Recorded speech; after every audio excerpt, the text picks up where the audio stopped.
Uh, Good evening. সকলোকে নমস্কাৰ জনাইছোঁ। একচুৱেলি মই যিহেতু ইলেকশ্যনৰ দায়িত্ব পাইছোঁ আৰু ইলেকশ্যনৰ দায়িত্বৰ খাতিৰত আমাক যিখন হেণ্ডবুক দিছে হেণ্ডবুকখন পঢ়ি আছোঁ। তাৰ বিভিন্ন ধৰণৰ ৰুলছ ৰেগুলেশ্যনৰ লগত কি বুলি ক'ম অৱগত হ'বৰ কাৰণে মই চেষ্টা কৰিছোঁ আৰু পুৰণা কথাবিলাক সোঁৱৰাইছোঁ, নিজৰ অভিজ্ঞতাবিলাক সোঁৱৰাইছোঁ। আৰু এজ এ প্ৰিজাইডিং অফিচাৰ, সকলোৱে প্ৰিচাইডিং বুলি কয়, মই প্ৰিজাইডিং বুলি কওঁ।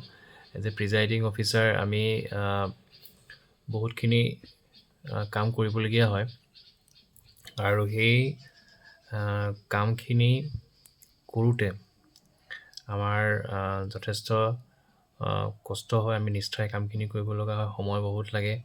আৰু তেতিয়া কি হয়, আমাৰ লগৰ যিসকল পুলিং অফিচাৰ আছে, ফাৰ্ষ্ট পুলিং অফিচাৰ হওক, ছেকেণ্ড পুলিং হওক, থাৰ্ড পুলিং হওক, তেওঁলোকক আচলতে বিশেষ আমি একো শিকাবলৈ আমাৰ সময় নহয়।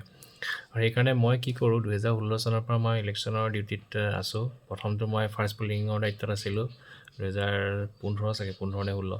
তাৰপিছত প্ৰিজাইডিঙৰ দায়িত্বত আছোঁ, প্ৰিজাইডিঙৰ দায়িত্ব পালন কৰিছোঁ।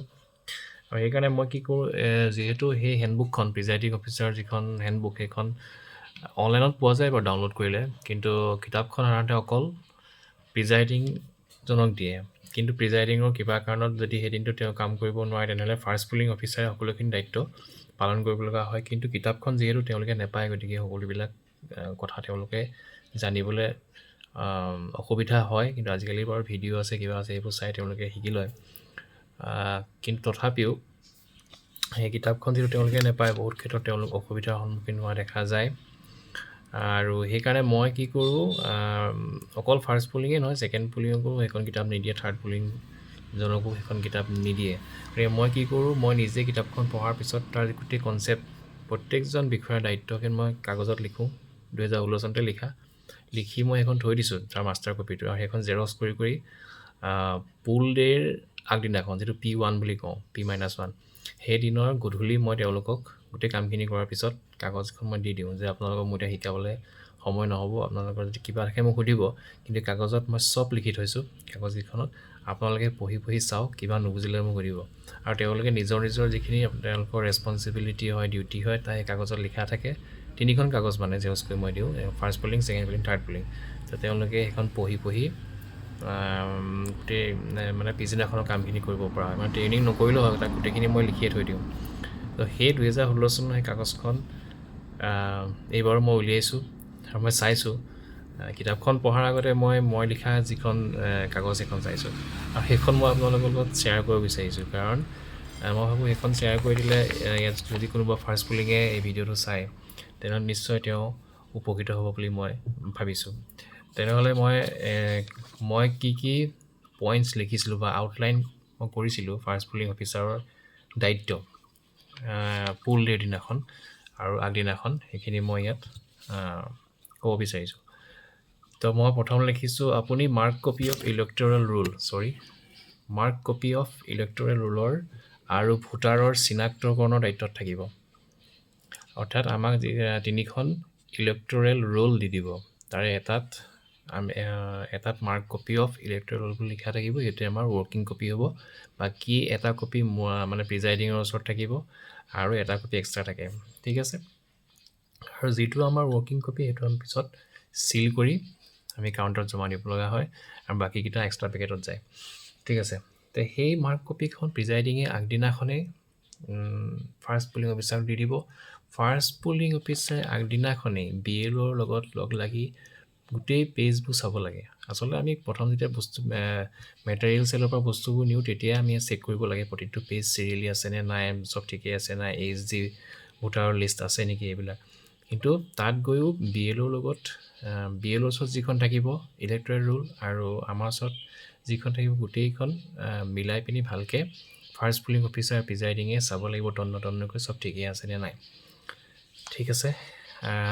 লগতে এইটো চাব লাগিব যে কোনোবাই নিজেই সংশোধন কৰি দিছে নি, নামটো কাটি ওপৰত লিখি দিছে, এনেকুৱা সেইবিলাকো আমি চাবলগীয়া হয়। গতিকে আপোনাৰ দায়িত্ব অতি গুৰুত্বপূৰ্ণ। ভোটাৰজনক প্ৰথমতে আপোনাৰ ওচৰলৈ আহিব, ফাৰ্ষ্ট পুলিং অফিচাৰৰ ওচৰলৈ আহিব। মাৰ্ক কপিখন আগদিনাখন প্ৰিজাইডিং অফিচাৰৰ লগত তন্নতন্নকৈ পৰীক্ষা কৰিব যাতে প্ৰতিটো পৃষ্ঠা সঠিক ক্ৰমত আৰু স্পষ্টকৈ প্ৰিণ্ট হৈ আহিছে। ASD, EDC, PB, PVৰ লিষ্ট ভালকৈ আগদিনাখন পৰীক্ষা কৰি থ'ব। তো এইটো প্ৰিজাইডিং, ফাৰ্ষ্ট পুলিং আৰু BLO একেলগে লগ লাগি আচলতে কামটো কৰিব লাগে। আপুনি মেল আৰু ফিমেল ভোটাৰৰ সংখ্যা উলিয়াবলৈ ঘৰৰ পৰা মই লিখি থৈছিলোঁ কাউণ্টাৰ শ্বীট এখন বনাই নিব যাতে ভোটৰ দিনাখন প্ৰতি 2 ঘণ্টাৰ মূৰে মূৰে প্ৰিজাইডিং অফিচাৰ, ছেক্টৰ অফিচাৰৰ প্ৰয়োজন হোৱা মুহূৰ্তত আপুনি সেইখন চাই পুৰুষ আৰু মহিলা ভোটাৰৰ সংখ্যাটো মানে প্ৰিজাইডিঙক কৈ থাকিব পাৰে। এইটো আচলতে মই এখন ফাৰ্ষ্ট পুলিং অফিচাৰক যেতিয়া আমি লগ পাওঁ এটা টীম, তেতিয়া আচলতে মই দি দিওঁ। বাকীকেইজন মই second polling officer, third polling officer মই সাধাৰণতে নিদিওঁ, পিছত দিওঁ, কিন্তু এইখন দি দিওঁ। আৰু সাধাৰণতে মই এখন লৈয়ে যাওঁ বনাই পিনি মেল ফিমেলৰ। সেইখনো মই আপোনালোকৰ এটা ভিডিঅ' বনাই দিম। মেল ফিমেলৰ কাউণ্টাৰ শ্বীট, ভোটাৰ টাৰ্ণ আউট শ্বীট, সেই শ্বীটখন ফাৰ্ষ্ট পুলিং অফিচাৰে 500 মেল 500 ফিমেল এনেকৈ ধুনীয়াকৈ 10টাকৈ যদি বনাই লৈ যায় সুবিধা হয়। ঠিক আছে, সেইখন কিন্তু বনাব লাগিব। আৰু সেইখন আমাৰ কি হয়, মোৰ এক্সপিৰিয়েঞ্চৰ ফালৰ পৰা কৈছোঁ, বহুতে কি কৰে ফাৰ্ষ্ট পুলিং অফিচাৰ যিখন টেবুল থাকে, টেবুলখনত চেলো টেপ লগাই দিয়ে, মানে হোৱাইট টেপ বা ব্লেক টেপে ধুনীয়াকৈ লগাই লয় চাৰিওফালে, টেবুলখনতে লগাই লয় বা ডেস্কখনত লগাই লয়, তেতিয়া লৰি নাথাকে, এখন কাটিবলৈও ভাল হয়। গতিকে সেইটো আপোনালোকে কৰিব পাৰে, ফাৰ্ষ্ট পুলিং অফিচাৰে নিজে সেইটো কৰি ল'ব লাগে। আপোনাৰ ওচৰলৈ প্ৰথমতে ভোটাৰজন অহাৰ লগে লগে আপুনি হাঁহি মুখে, কিন্তু একেবাৰে হাঁহি মুখে সম্ভাষণ এটা জনাব পাৰিলে ভাল হয়। ঠিক আছে, জনাব। আৰু ভোটাৰজনে অনা কাগজৰ শ্লিপটোত ভোটাৰজনৰ চিৰিয়েল নাম্বাৰটো চাই মাৰ্ক কপিত বিচাৰিব লাগিব আৰু সকলোৱে শুনাকৈ সংখ্যাটো চিঞৰিব লাগিব। লগে লগে মানে আপুনি কল আউট কৰিব লাগিব যে আমুক চিৰিয়েল নাম্বাৰ ভোটাৰ আহিছে, তেওঁৰ নামটো আমুক, এনেকৈ। লগে লগে মাৰ্ক কপিত থকা ভোটাৰজনৰ ফটোখন আৰু নামটো মিলাব। ইয়াৰ পিছত তেওঁ অনা ডকুমেণ্টছবোৰ পৰীক্ষা কৰি সঠিক চিনাক্তকৰণ কৰিব লাগিব। বুৰ্খা পৰিহিত ইছলামধৰ্মী মহিলাৰ মুখৰ চিনাক্তকৰণ আছুতীয়া কোঠা বা ঠাইত গোপনে মহিলা কৰ্মীৰ সহায়তহে কৰিব পাৰিব। সেইটো মনত ৰাখিব।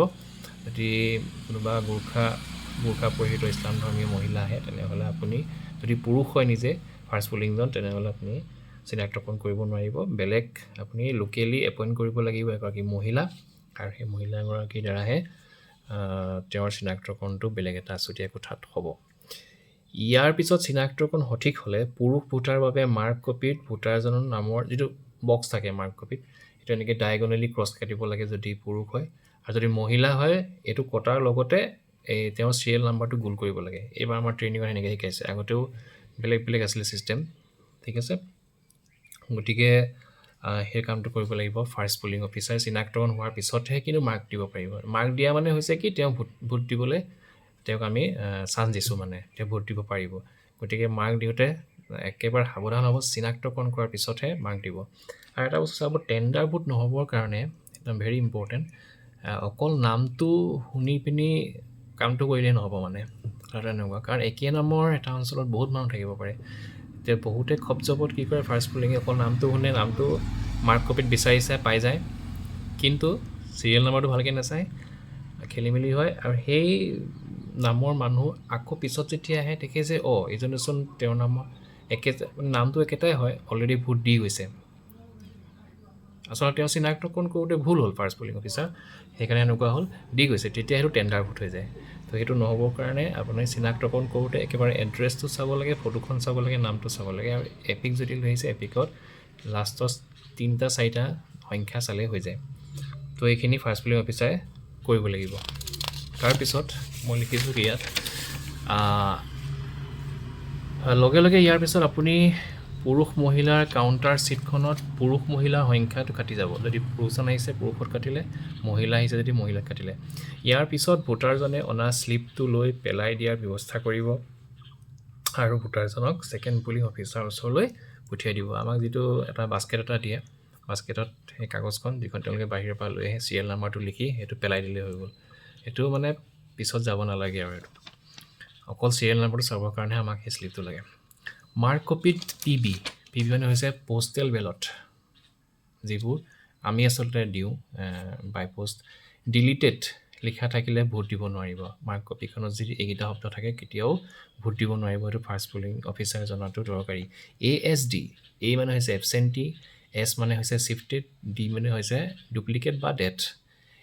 এই লিষ্ট যদি মাৰ্ক কপিৰ লগত যায়, ASD যদি লিষ্ট যায়, তেনে তেওঁলোকে ভোট দিব পাৰিব সঠিক ডকুমেণ্ট দেখুৱাই। PV প্ৰক্সি ভোটাৰ আৰু EDC ইলেকশ্যন ডিউটি চাৰ্টিফিকেট থকা ভোটাৰেও ভোট দিব পাৰিব, কিন্তু ভেৰিফিকেশ্যন প্ৰিজাইডিং অফিচাৰৰ দ্বাৰা হ'ব। গতিকে আপুনি মানুহজনক বা ভোটাৰজনক প্ৰিজাইডিং অফিচাৰৰ ওচৰলৈ পঠিয়াই দিব চিনাক্তকৰণৰ কাৰণে।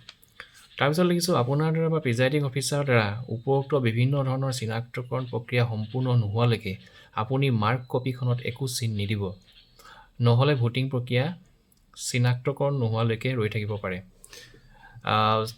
তাৰপিছত চেলেঞ্জ ভোট আৰু টেণ্ডাৰ ভোট হ'লে ভোটাৰজনক প্ৰিজাইডিং অফিচাৰৰ ওচৰলৈ পঠিয়াই দিব। তাত আপোনাৰ কাম নাই, ফাৰ্ষ্ট পুলিঙৰ কাম নাই। ভোটাৰ চিনাক্তকৰণ পুলিং এজেণ্টৰ সহায় ল'ব পাৰিব, কিন্তু কোনো কাৰণতে তেওঁলোকে কোৱা ভোটৰ সংখ্যাটোকে মানি ল'ব নোৱাৰিব। প্ৰিজাইডিং অফিচাৰে আপুনি বা মেচিনে যিটো ক'ব সেইটোহে মানি ল'ব। গতিকে পুলিং এজেণ্টৰ সহায় ল'ব পাৰিব, কাৰণ একেই গাঁৱৰে হ'ব, ধৰি লওক এইজন হয় নহয়, কিন্তু আপোনাৰ সিদ্ধান্তটোহে শেষ সিদ্ধান্ত হ'ব। মেচিনে যিটো ক'ব, প্ৰিজাইডিং ছাৰে যিটো ক'ব সেইটোহে আপুনি মানিব লাগিব। তেওঁলোকে যদি কিবা কিবি কৈ থাকে সেইটো শুনিলে নহ'ব। সেনেকুৱা কথা। আপোনালোকৰ দলটোৰ গোপনীয়তা বজাই ৰাখিব আৰু যিকোনো অসুবিধাত মনে মনে প্ৰিজাইডিং অফিচাৰৰ ওচৰলৈ গৈহে তেওঁৰ লগত আলোচনা কৰিব। মানে পুলিং এজেণ্টে যাতে একো গম নাপায়। মানে কিছুমান কথা আমি মনে মনে আমাৰ দায়িত্বখিনি পালন কৰিবলগীয়া, সেইখিনি আমি এজ এ গ্ৰুপ টিম হিচাপে সেইখিনি কথা আলোচনা কৰিবলগীয়া হ'লে আছুতীয়াকৈ আলোচনা কৰিব লাগে, লোকে গম পাব নালাগে। সেইটো অকল পুলিং এজেণ্ট বুলি মই কোৱা নাই, ঠিক আছে? সেইটো চাব খালি। ভোটিং কক্ষত আপুনি অকলে প্ৰৱেশ কৰিব নোৱাৰিব। অকল আপুনিয়ে নহয়, না প্ৰিজাইডিং, না পুলিং, না বেলেগ কোনো যাব নোৱাৰে। যাবলগীয়া হ'লে কিবা মেচিন বেয়া হ'লে গোটেই পুলিং এজেণ্ট লৈ সকলোৰে উপস্থিতিত ভোটিং কক্ষত সোমাব পাৰিব প্ৰিজাইডিঙে।